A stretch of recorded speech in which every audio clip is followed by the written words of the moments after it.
Hello and welcome back to the Chapel Hill Cheetahs podcast, the official podcast of the Chapel Hill Cheetahs. This episode, we're going to be talking about the race results from last week, and the how the meets are scored, upcoming meets, and then how practices are going to change a little bit. So we'll just dive straight in. The race results from last week, which was just a middle school race, is we won first in both races. Middle school boys, 31 points, and middle school girls, 36 points. Top 7 finishers from the girls' race was Maggie Curry with 12:21, Caroline Crowdy with 12:22, Susanna McCall with 12:35, Louisa Crowdy with 13:13, Alex Erickson with 13:17, Chloe Cook with 13:31, and Annalise Patton with 13:46. Boys, we had Noah Pettigrew 10:38, Leo Pettigrew 11:17, William Curry 11:30, Drew Abison 11:49, Walker Stone 11:54, Winston Patton 12:09, and Hat Perry 12:13. So these were two different race links from this race and the last one. This one was 1.6 miles, whereas typically 3K is 1.8. So we won't have any PR times for this one for the middle school. And I think that's pretty much it about this. Is there anything you want to talk about, Noah, on upcoming races? Yeah, we actually have 2 meets before the next Tuesday, and that is we have a meet on the 4th, which is Thursday, so get ready for that because that's the day after tomorrow.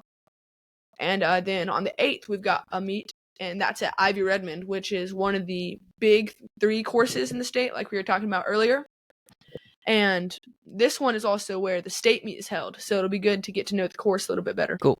And so, like I said earlier, the practices will be moving Monday and Wednesday mornings from Blackwood Farm Park to the Bible Church for people going to Deerstream.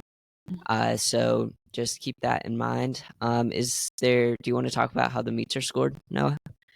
Yeah, I heard from a few people after the meet, and for cross country especially, the scoring can be confusing because honestly, the thing it's most similar to is golf because it's the lowest score wins.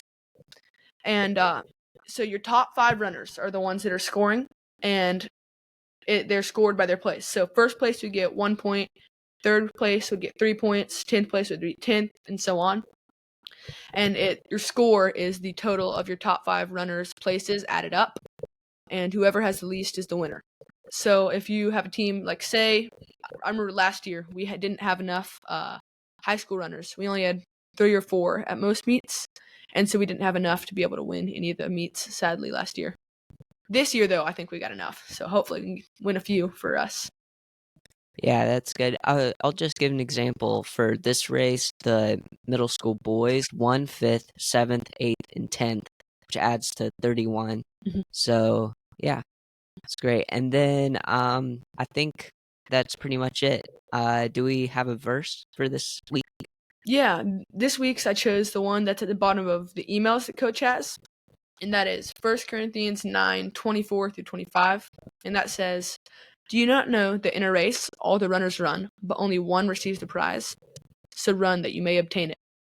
Every athlete exercises self-control in all things. They do it to receive a perishable wreath, but we an imperishable."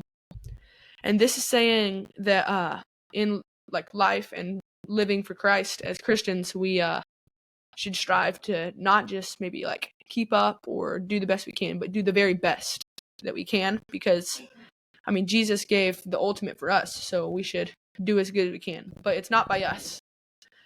He gave us the prize that we didn't win. He gave us that wreath that endures forever. Yeah, that's great. All right. So I think that wraps it up for this week. Thank you for joining us. We'll be here every Tuesday. And remember to leave pictures after races and all that.